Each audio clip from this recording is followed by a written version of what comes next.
Knock at your door and I'm serving like pizza. I got that ice Italian Rita. Bitch, I'm a family man like I'm P. These niggas be shortstops. Derek Jeter. Knock a nigga out like I'm Vegeta. Yo, what's good, YouTube? It's your boy Rod. I'm back with another YouTube video for y'all today, man. Listen, God damn it. You listening, you know what I'm saying? I got another requested video for y'all, man. Requested by my boy David Trakinski. Hey, David, man, I apologize for butchering your last name, you know what I'm saying? Neither one of those are probably right with my luck, shit. But hey, look, I appreciate you and I love you, man. Keep sending me suggestions, man. I want to hear more from you, man. And I'm glad that you tuning in, you know what I'm saying? I appreciate you. Rest of y'all, I want y'all to let me know what you want me to react to also. But look, my boy David told me to react to Oversimplified, the Civil War, you know what I'm saying, American Civil War. So we're going to get to it, you know what I'm saying? But before we do, like, comment, subscribe, hit that bell for post notifications. You know when I post something, you know what I'm saying? And follow my IG and Snapchat in the intro and outro. And follow my IG in the description along with this original video and show Oversimplified some love, you know what I'm saying? But I need a more, of course. I need a more, you know what I'm saying? You know how I roll, you know that I'm trying to go up in this world and be great, you know what I'm saying? And I need y'all help, you know what I'm saying? I need the support. I need it. Roll the clip. I need it. But yeah, man, let's get into this video. Shall we? Put it in a basket. Let's get it. This video was made possible by NordVPN. Click the link down below to get 70% off an annual subscription, plus an additional month free. Also, stun your friends, turn heads, get compliments. Buy yourself some Oversimplified merch today, along with a very honest new character pin. Link in the description down below. Wow. Okay, Mrs. Lincoln, this is it. The puns. One last push, and we're done. 9 months and 4 days ago, my father brought forth upon my mother himself and gave to her a child, conceived in a shack in Kentucky, and dedicated to the proposition that I will drink num-nums from a bottle and do little poo-poos in my pantses for the next 2 to 3 years. Now what is it babies do again? Oh yeah. This man came out the womb with a damn top hat? I am not touching that. Shit, I wouldn't touch it either. I'll be a deadbeat. I would have been out that hospital. What are you talking about? A relatively poor family in Kentucky. Yo, eventually moved Colonel to Sanders. Indiana, and finally, Illinois. He read a lot of books, worked a lot of jobs, wrote some questionable poetry, and finally entered the law profession. Despite being self-taught, he turned out to be a pretty clever and astute lawyer. In one case, a guy claimed he witnessed a murder at night, and Lincoln was like, "How could you have seen anything in the dark? There was a bright full moon." A what? A bright full moon. Can you say that again, please? There was a bright full moon. A dim half moon? No. A bright full moon. That's correct. Funny, because according to this almanac, there was a dim half moon that night, which makes you a liar. Well, take him away. I got a bright full moon for you. Oh my God, get his ass. Now that's what I call a rebuttal. Yo, this man with the puns. His cheekbones weren't only interested in law, however. He also dabbled in the world of politics, serving as a legislator in both local and national assemblies. And what a time it was. Not even 100 years after the Founding Fathers wrote all men are created equal, politicians were already asking, yeah, but what does that mean exactly? It means all men. Yeah, but what does that mean exactly? And not just that. States' rights versus the federal government. What are the executive powers of the president? Is cereal a soup? The Founding Fathers left some of these questions perhaps a little too open to interpretation. They had cereal back then? And the biggest question they probably did. Them all it just didn't have sugar slavery, I guess. I don't know. An ugly mark on what should have been a revolutionary new nation based on liberty and democracy. Thomas Jefferson had written a condemnation of slavery in the Declaration of Independence, but out of fear of losing Southern states' support, it was removed. Hey guys, do you think leaving this a little vague will create any unforeseen problems in the future? Cannonball! What the hell? Those unforeseen problems were now beginning to rear their ugly heads. Who is that? As the nation developed, the North and the South developed along two very different lines, and two very different cultural identities emerged. Northern cities began rapidly industrializing, while the southern climate is that fucking Tom Hanks? Plantations of labor-intensive crops. As a result, one half of the country didn't rely on slaves, while the other half had become economically dependent on them. In 1793, Eli Whitney's cotton gin caused the slave trade in the South to explode. While in the North, a growing abolitionist movement was taking root. A general mistrust began to develop between the North and the South. Right. As Northerners felt the South were hell-bent on expanding slavery, and fear spread throughout the South that the North wanted to take their slaves away.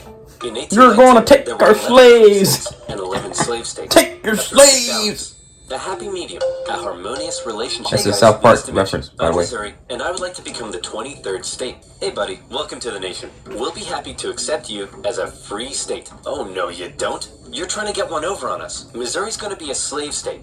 Okay, listen, why don't we just ask Missouri what it wants to be, and we slave state. Wow. Well, we knew that. Then, allow me to introduce to you the newest, freshest state on the scene. Maine. Hey, you can't do that, and you can't have any more slave states above this line. What? The issue of slavery is solved, and it will never come up again.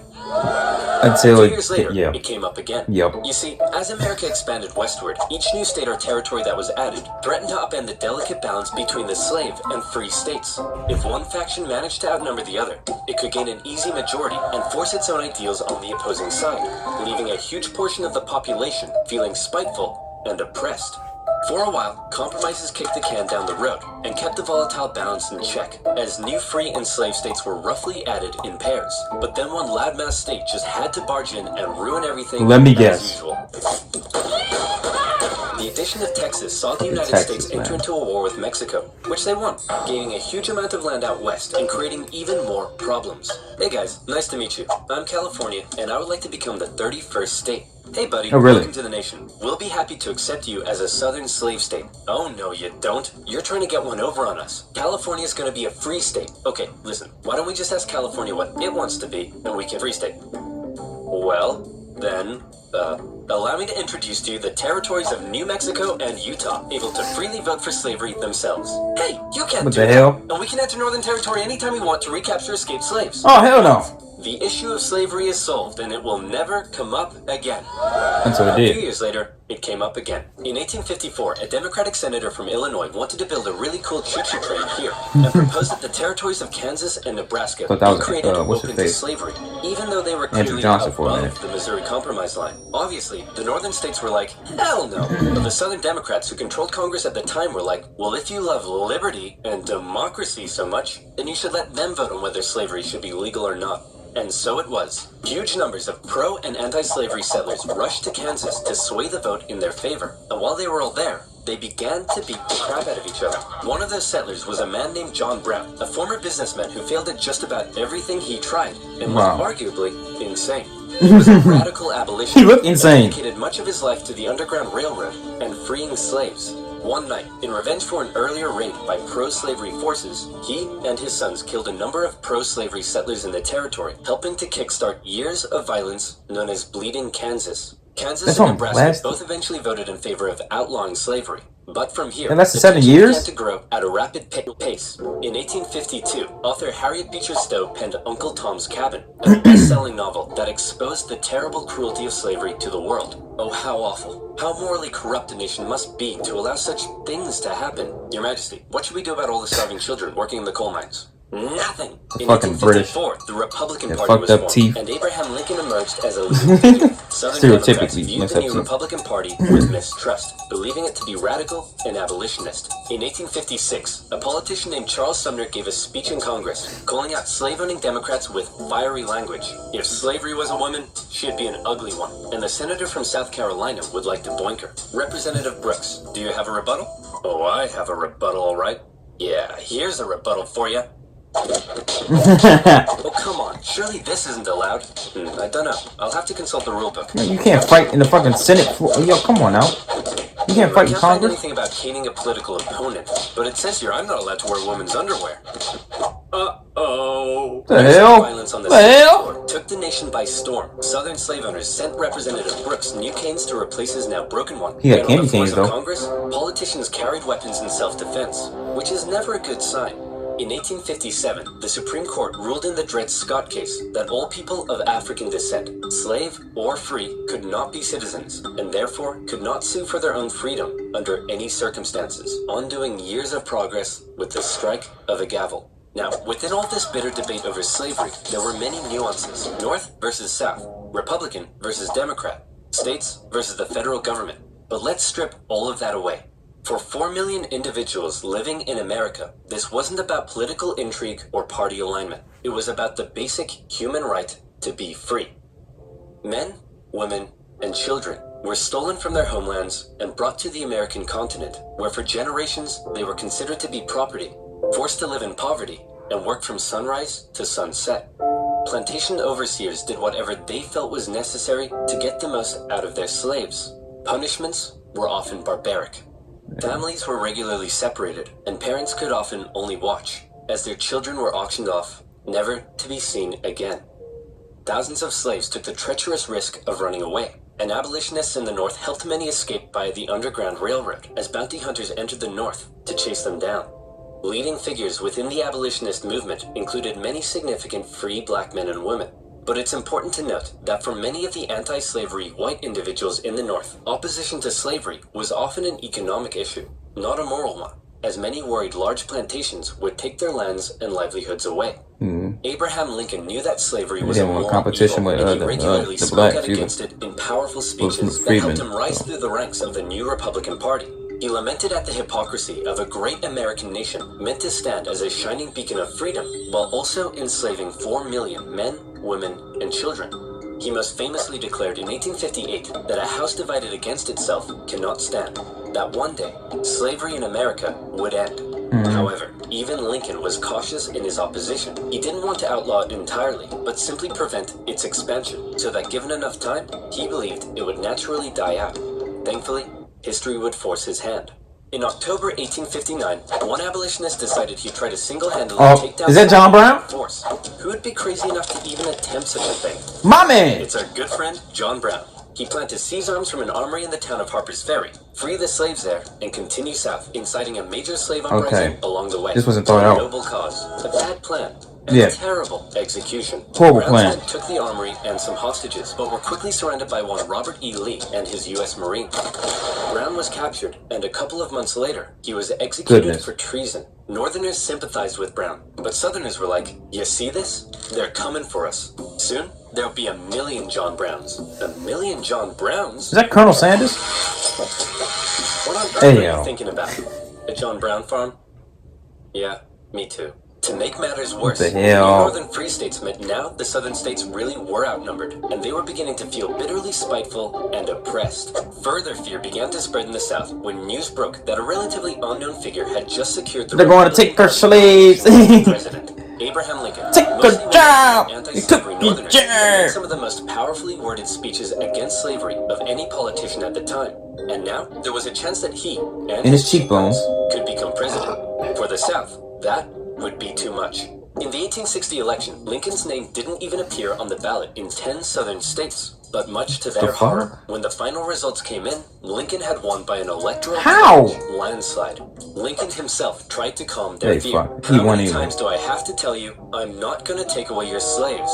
Yeah, right, Honest Abe. We've had enough of you Northerners. We're gonna go form our own country. You can't do that. Why not? Well, if you had won the election, would it be okay for us to leave? Of course not. Well, why not? Because that's not how victim mentality works. Many states felt that when they joined the Union, they always withheld the right to leave it whenever they pleased. Many people living in 19th century America often felt more loyalty to their state than to the nation. And now, with the South feeling like it had lost its voice in the federal government, they were out of here. South Carolina was the first to go, and over a period of 6 months, one by one, 11 slave states officially seceded from the Union, with just 4 contested border states opting to remain. The seceding states issued a number of official documents justifying their secession. South Carolina proclaimed that it was northern states' hostility to slavery that rendered the federal government illegitimate. People say it wasn't about slavery. Yeah, okay. Eat my shorts. Thoroughly identified with the institution of slavery, and in a speech, the Confederate vice president stated that the new Confederate government rested upon what he called the great truth of racial inequality. Revered American generals, such as Robert E. Lee, opted to side with their states over the Union. And with all the chaos, one New York lawyer wrote that rather than a bald eagle, America's national bird should be a debilitated chicken. And hey, I kind of like that. It's like America on crack. Crisis unfold, knew it would be his job Or to solve it. heroin, Lincoln was just about to hop on the train and become the President of the United States of America. Hey man, you're hella ugly. Grow a beard or something to hide that face. Good idea. Harsh. Still ugly.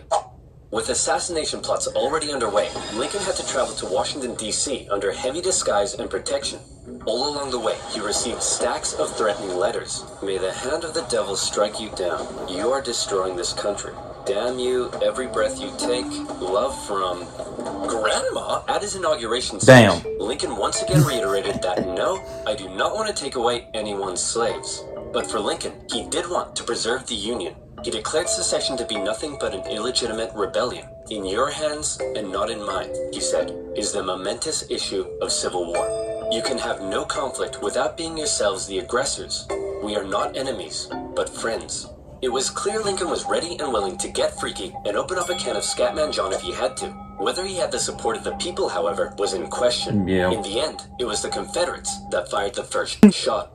As they seceded, the Confederate States began seizing federal U.S. property throughout the South. Off the coast of Charleston, South Carolina, was one such federal property, Fort Sumter, held by a measly, undersupplied U.S. force. The Confederate militia demanded the fort surrender, a request which was quickly denied, and any remaining hope for a peaceful solution to the secession crisis probably then died when the Confederates did this. The Battle of Fort Sumter is considered to be the beginning of the American Civil War. Remember hearing about Many that. of the Confederates there also considered it to be the end of the American Civil War. They hoped Old Abe would just sigh and say, okay, you win. Psych! Fortunately for them, Lincoln actually said, you're about to get a roundhouse to the face. Ain't no way that's actual quote. He actually said that for... Ain't no way that's actual quote. And men signed up in droves. I gotta look that up. Adventure and good old-fashioned F-U-N. This man is inside a fucking cannon, yo. Confederate President Jefferson Davis and his cheekbones had also sent out the call for 100,000 men. As ever, both sides hoped for a quick end to the war. Is it over yet? No, Jimmy. It's been 1 week. Is it over now? No. How about now? If you ask that one more time, I swear I will turn this army around and you'll all have to go back home to your wives and children. But in particular, the South knew the conflict would pose a bit of a challenge. How can we expect to win with a population of only 5 million against 22 million in the North? If you count us 4 million slaves, you'd have 9 million. Great idea. Hand these rifles out to all the moon. Wait a minute. You almost had me there. They wouldn't do that. They wouldn't do that at all. Getting old and we're being a bit too cautious. The commanding general was a man named Winfield Scott, a veteran of the Mexican-American War, and by now he was too fat to even mount a horse. Okay, Jack, we need to come up with a plan. Hit me. We could wait for the Confederates to come and apologize. Maybe we should all sit in a circle and discuss our feelings. Crossing the Delaware into New Jersey worked for me. What the hell are you doing here? Those are all terrible ideas. And you? Wrong video. Hey, I'm the greatest president in the history of this nation. Psych! We'll see about that, dingus. Eventually, Lincoln's fucking George. A multi-pronged strategy. First, a blockade would cut off and starve the South of supplies by sea. Secondly, taking control of the Great Mississippi River would sever the South's economic artery while splitting it in two. And finally, a main Union force in the East would move south and take the Confederate capital, ending the war. Bada boom, bada bing. Skirmishes began to break out across the nation. Sounds legit. And the Union Army in the East began to move south towards Richmond. Everything seemed to be going well until they reached Manassas, where they came upon a large Confederate force. It's almost like they were waiting for us. How did they know? As it turned out, spies in D.C. had sent a coded message to the Confederates warning of the invasion. Did you use NordVPN? What the heck is NordVPN? I'm so glad you asked. Oh my god. Do you use the internet? Me too. Do you like internet safety? I mean, yeah. Me too. Hey, we should hang out sometime so I can tell you about probably. NordVPN.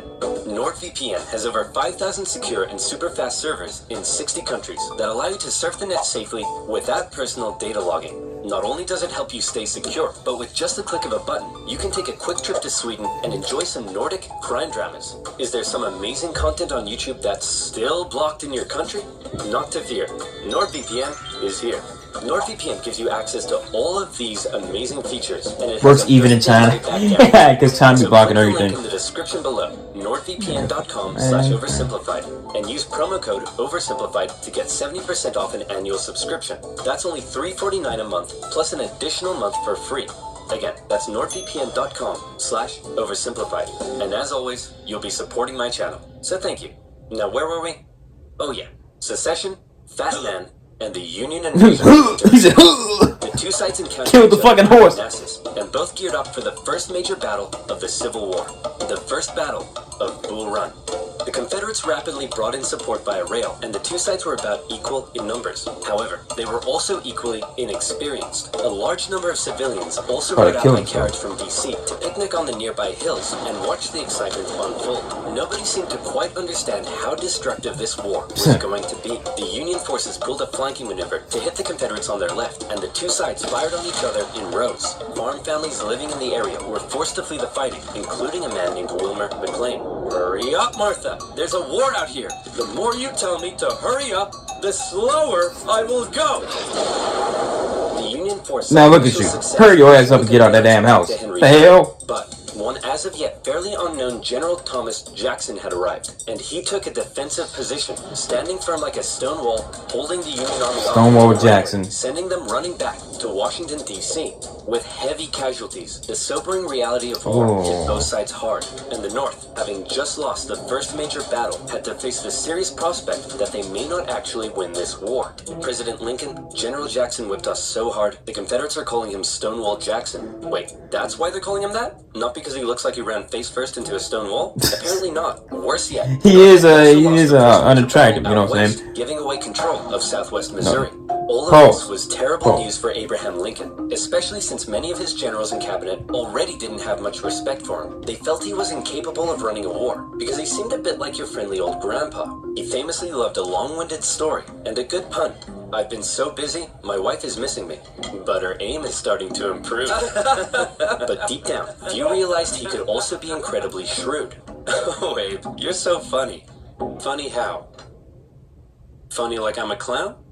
Abe, I was just... No, funny how? Like I'm here to amuse you? During the war, Lincoln committed acts that were viewed by some as impeachable. His administration suppressed the free media from printing articles sympathetic towards the South. Some Southern sympathizers were even arrested without a trial. Lincoln's criticizers began accusing him of being a tyrant. But to quote the man himself, hey, it's war, baby. What are you gonna do? Bro, he did he actually say this? With things already looking That's like nothing nobody at that time would say. Frederick Douglass couldn't believe that the Union Army weren't enlisting black men. He continued to put pressure on Lincoln to make the war about emancipation. Mr. President, it's time to make the war about emancipation. I don't want to ruffle any feathers. The feathers are already ruffled. But Lincoln, hanging on to hope for a quick end to the conflict, continued to fight only for the preservation of the Union. It was decided, however, that escaped slaves from the Confederacy could be held as enemy contraband, and many of these men were put to work bolstering the Union's infrastructure and supply lines.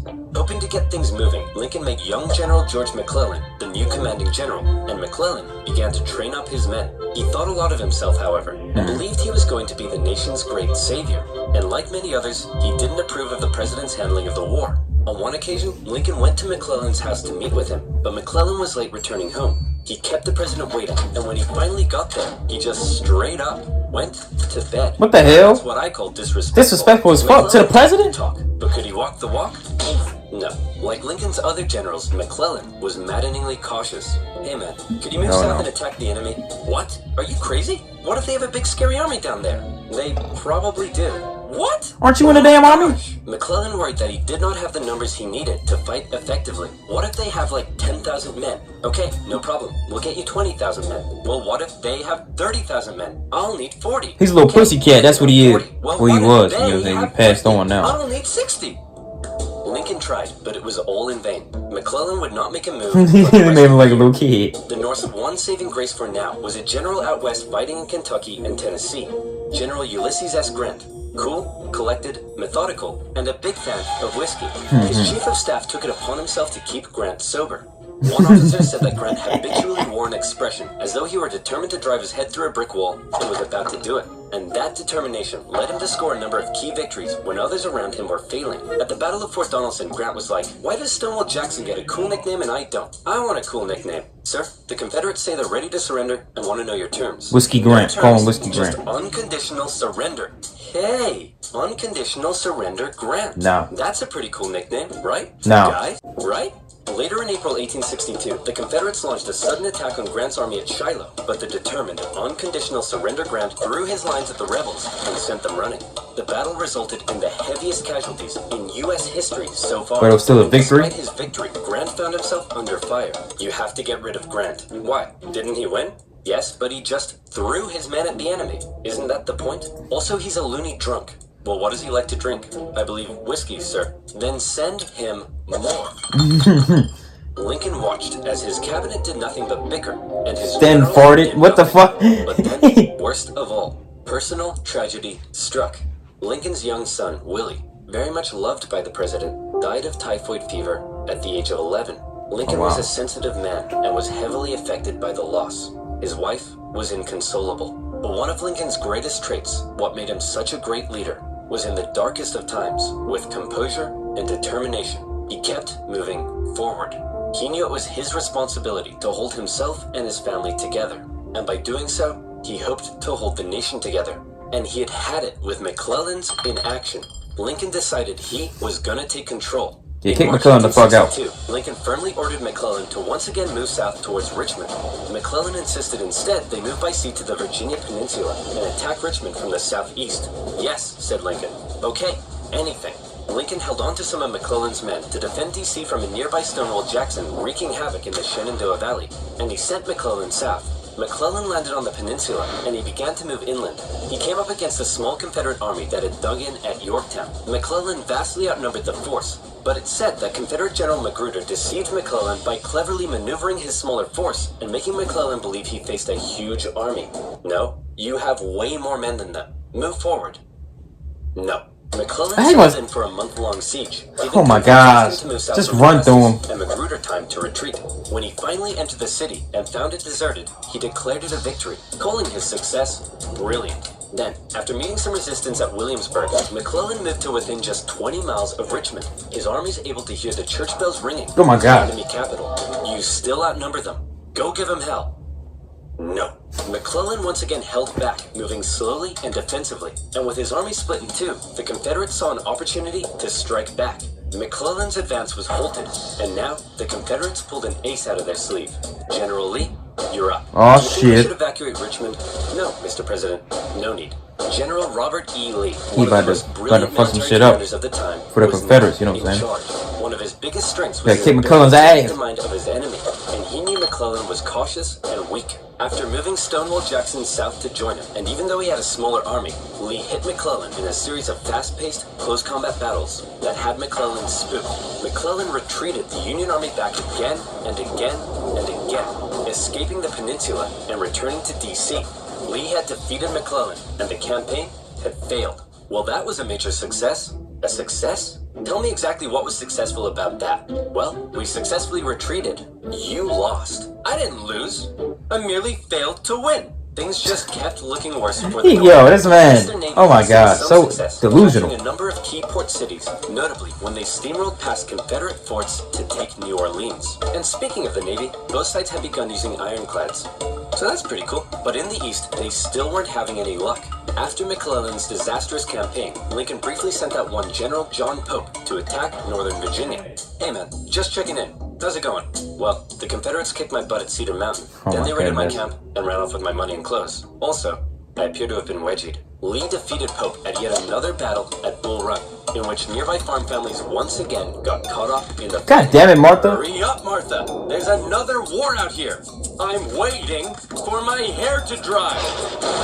Wilmer McLean, sick of war... Yeah, they're gonna air dry outside. ...where he knew the war would definitely, absolutely, never touch him again. Psych. But Lincoln had yet another problem to contend with. European powers, in particular the UK, were looking increasingly like they may intervene diplomatically on the side of the Confederates. They were missing their precious supply of southern cotton because of the Union blockade, and they wanted to see a swift conclusion to the war. The tension between America and Great Britain had been increasing, especially after Confederate diplomats were discovered on a British ship. Now, after McClellan's failure to take Richmond, the UK declared it impossible for the North to win. Eat your own face. Oh my God. To prevent Europe from getting involved, and after more petitioning from abolitionists, he decided maybe the time was finally right to make the war about ending the institution he hated, slavery. If the North had a noble cause to fight for, Europe would be less likely to intervene. But Lincoln and his cabinet knew before they could declare something as radical as emancipation, they needed a victory, especially now that the Confederates were about to go on the attack. Aware that he had a limited number of men and supplies, Lee now hoped that if he could just threaten They better be happy they got some Crocs. militarily, he would gain Europe's recognition and crush Northern morale in time for the midterm elections, forcing the North to negotiate. With confidence at an all-time high, for the first time, Robert E. Lee invaded the North. But on September 13th, the North finally had some luck. Oh boy, it's my lucky day. A cigar in a field. Hey, what's this wrapped around it? Oh my gosh! That's right. The North had discovered General Lee's battle plans wrapped around some cigars. And in Wrapped around cigars. Split up. How the hell did... Why? Headed out from DC, That's so dumb. in the Battle of Antietam. I mean, I'm pretty sure it isn't. Battle that would decide the course of the war. It saw the most vicious fighting to date. You just and can't still drop it because it's remains over. The single bloodiest day in American history. But for once, the North came out victorious, and Lee was forced to retreat. He's on the run. Chase him down and finish him off. That's what I would do. I'm not even a general. You know what, old buddy, old pal? You're fired. The North had won their crucial victory. Lincoln breathed a huge sigh of relief, and with that win, he was prepared to take a huge step. On September 22nd, the Emancipation Proclamation was issued. In January, all slaves held in the Confederate States would be, as far as the U.S. government was concerned, officially free.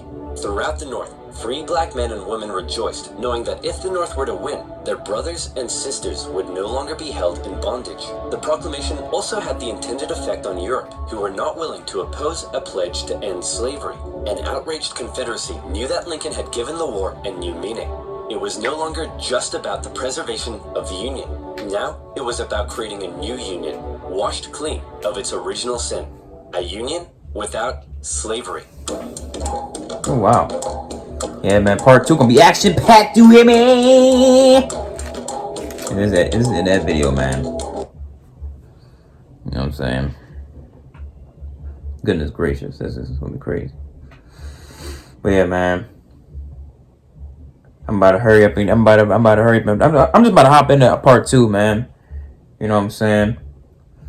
But yeah, like, comment, subscribe, ding, hit that bell for post notifications. Get notified on post. I'm saying, you know, notified of what you're doing. If you're liking what you're doing, if you're commenting on what you're doing, you know what I'm saying? And then let me know what I should react to next time. What are you doing? You know what I'm saying? So yeah, make sure y'all do that. You know, I keep saying, you know what I'm saying? You know what I'm saying? You know what I'm saying? You know what the hell I am saying? But look. Yeah, I'm about to hop right into part 2. So let's get it going. You and me. And I am